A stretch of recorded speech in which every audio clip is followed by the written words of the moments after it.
Então, por fim, podemos afirmar que o trabalho estabelece uma ponte de mão dupla entre teoria e prática, ou seja, entre o conhecimento acumulado e a ação transformadora da natureza.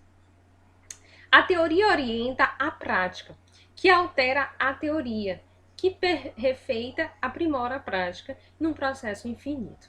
Se o trabalho é a atividade pelo qual ou pela qual o homem se faz plenamente homem, ele se transforma a natureza, ele produz a sua própria vida, é também condição de realização desse homem, desse ser humano desse homem enquanto ser humano num processo civilizatório.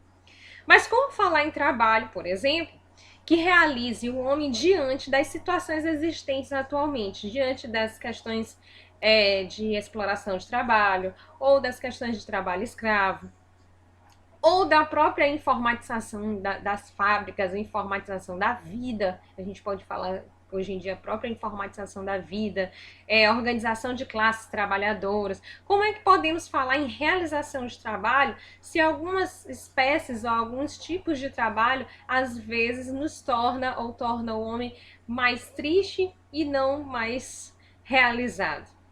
Partindo dessa constatação, né, de trabalho enquanto exploração, e de outras realidades, alguns pensadores, dentre eles Karl Marx, que é um dos mais conhecidos, afirmava que o trabalho, quando não é fator de realização humana, quando ele não é fator de realização humana, ao contrário, é fator de escravidão e de alienação, certo? Então, quando o trabalho para Marx, quando o trabalho não é fator de realização, ele é fator de escravidão e alienação desse homem.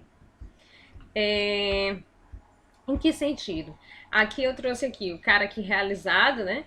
Trabalhando, e aqui é a mulher super estressada, com várias coisas para fazer, vários afazeres e tempo.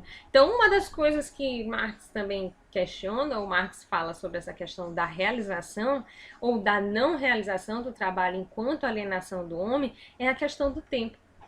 Então, com o advento das indústrias e hoje com a informatização das coisas, nós acabamos nos prendendo muito às questões temporais.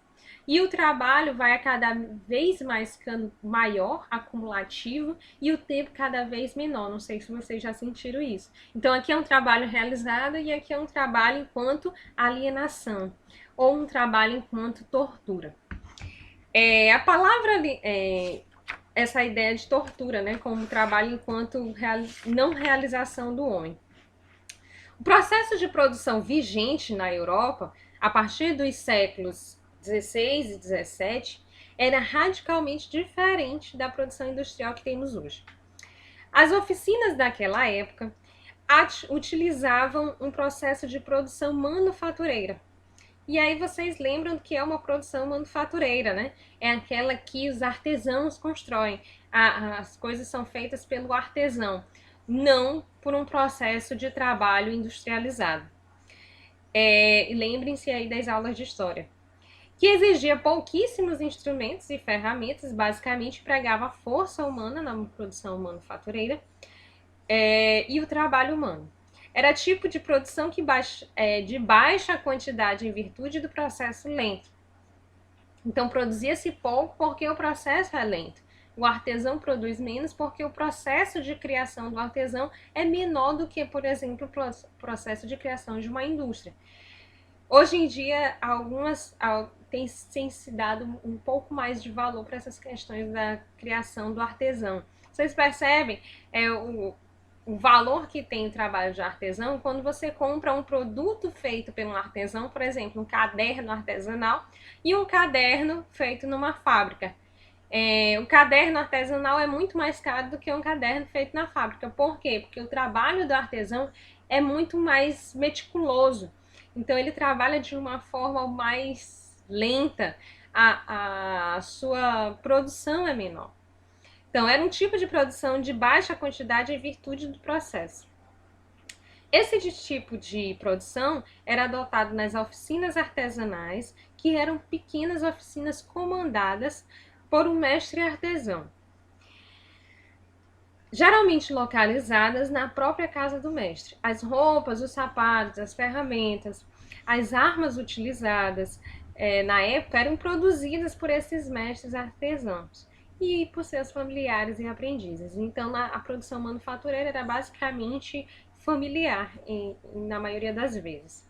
Nesse modelo de produção, podemos constatar que o artesão possuía todo o conhecimento do processo criativo e do processo produtivo. Ou seja, ele sabia realizar todas as etapas de produção de uma determinada coisa. Com o advento da indústria, as pessoas começaram a serem especialistas em uma só coisa. Então, as fábricas adotaram o processo de que cada um faria uma determinada parte do trabalho. E aí as pessoas passaram a não mais dominar o processo de produção todo, e sim parte do processo de produção, tornando inclusive as pessoas mais descartáveis dentro desse processo de produção. O ritmo de trabalho era determinado pelo artesão e não pela fábrica, bem como o total de horas trabalhadas no dia. A comercialização da produção era realizada também pelo artesão, então não é por um terceiro, o artesão que vende o próprio artesanato, o próprio produto, sendo que todo o dinheiro arrecadado com a venda pertencia a ele mesmo. Nesse modelo de produção, o artesão era livre para determinar quando e quanto produzir. Quando e quanto produzir. Os objetos produzidos eram geralmente produtos do artesão, fruto de seu raciocínio e de sua criatividade, diferente das fábricas. O artesão reconhecia ser aquele objeto produto do seu trabalho, ele se reconhecia no produto. Com o advento da indústria, as pessoas começaram a não se reconhecer mais naquele produto que ela fabricava. Então, por quê? Porque ela fabrica a parte e ela não recebe todo o dinheiro, ela recebe apenas uma parte do dinheiro. Paralelamente a esse modelo artesanal, começou a se desenvolver na Inglaterra, a partir do século XVIII, um novo modelo de produção, que é da indústria, ou chamado de indústria manufatureira. Essas indústrias pertenciam aos comerciantes burgueses, que constituíam uma classe social ascendente e rica graças ao comércio. Nesse modelo de produção industrial, o burguês era dono dos meios de produção. Então, existia o burguês e o proletariado, que é o que trabalha. As ferramentas, as máquinas, a oficina, a matéria-prima, tudo era do burguês. E a mão de obra? Do proletário. Mas não conseguia tocar tudo sozinho. Então precisava contratar pessoas para fazer a fábrica funcionar. Quem iria trabalhar então para esse burguês? Quem não tinha com o que produzir. Então, como as coisas foram ficando mais caras, né, os produtos foram ficando mais caros, então o burguês começou a deter a matéria-prima,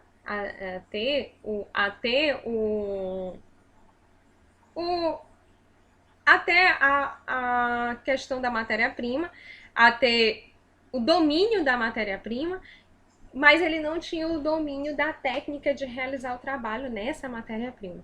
Então ele tinha que ter alguém para trabalhar para ele. E aí pensou-se na ideia quem iria trabalhar, quem iria utilizar as ferramentas. Então o trabalhador era dono exclusivo de sua força de trabalho, o operário, né? Que vendia ao burguês em troca de um salário. Então o proletário é aquele que vende a sua força de trabalho, a sua mão de obra, para aquele que tem a matéria-prima e as ferramentas a quem utilizar. Nessas indústrias, o processo de produção era dividido, não era mais totalizado, como na questão do artesanal. Isto é, cada trabalhador realizava apenas uma tarefa, o que tornava a produção muito mais rápida. O trabalhador também não decidia absolutamente nada sobre seu tempo, sobre a qualidade, a quantidade, o que produzia, a matéria-prima que empregar, as ferramentas, tudo era o burguês que decidia. O trabalhador também não conhecia todo o processo produtivo, como eu já disse anteriormente, mas apenas a sua função. Então, E ainda é assim, né? Em algumas fábricas, algumas funções são determinadas a algumas pessoas. E as pessoas só conhecem a sua função. Então, as indústrias produziam mais e a preço menor. Por quê? Porque elas tinham mais capital para girar, né? E comprar mais matéria-prima e pagavam um preço muito injusto aos que estavam fazendo a transformação da matéria-prima. O modelo de produção que descrevemos nesse exemplo, assemelha-se muito ao tipo de produção burguesa, que foi bem desenvolvida e intensificada no século XX com Henry Ford, que você já deve ter visto em algumas aulas de história, que desenvolveu o sistema de linha de montagem na indústria automobilística, e esse desenvolvimento contou com o subsídio teórico do Frederick Taylor, que estabeleceu, né, no Taylorismo, que estabeleceu os princípios de racionalização da produção. O Taylorismo, como ficou conhecida a teoria, tem por objetivo o aumento da produtividade com economia de tempo.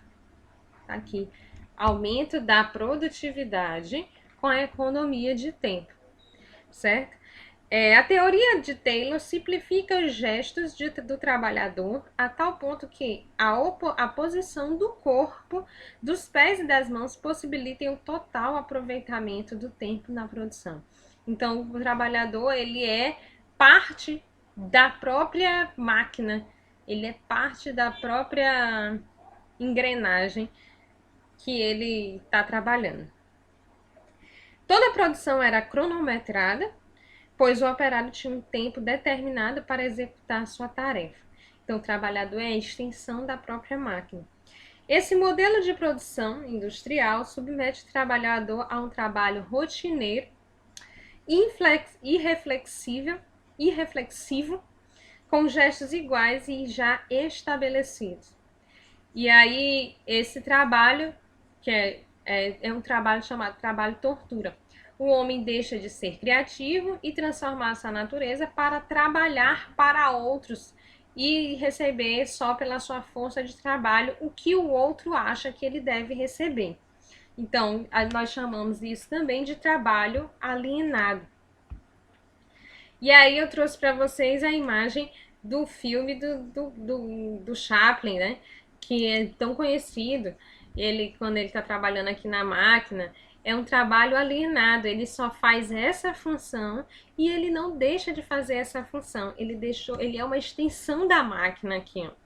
Ele passa a ser a própria máquina e ele não se reconhece mais enquanto ser humano. Tanto é que vocês, não sei se vocês já assistiram esse filme, vocês podem assistir, inclusive, está disponível. Que ele, quando ele sai, ele começa a apertar todos os botões, né? Porque ele não consegue mais se ver como ser humano. Ele está tão alienado, ele está tão alheio de si, que ele agora ele se vê como a própria máquina. Então ele sai apertando tudo quanto é botão que existe e que ele vê na frente dele. Conceito de alienação. O que é então esse trabalho alienado e o que é alienação? O que é alienação? Alienação é tornar-se estranho a si próprio. Eu não me reconheço mais enquanto Érica. Eu me reconheço agora como outra coisa. Quando às vezes isso acontece, né? Não só em trabalhos industrializados, mas em trabalhos que a gente realiza o tempo todo. Por exemplo, às vezes eu não me reconheço mais enquanto Érica pessoa. Mas vocês chamam tanto de professora que eu deixo de ser a pessoa Érica e passo a ser a professora Érica o tempo todo. Do latim alienare, alienus, que significa que pertence a um outro. A pessoa alienada não se reconhece em suas atividades, ela não se realiza nessas atividades.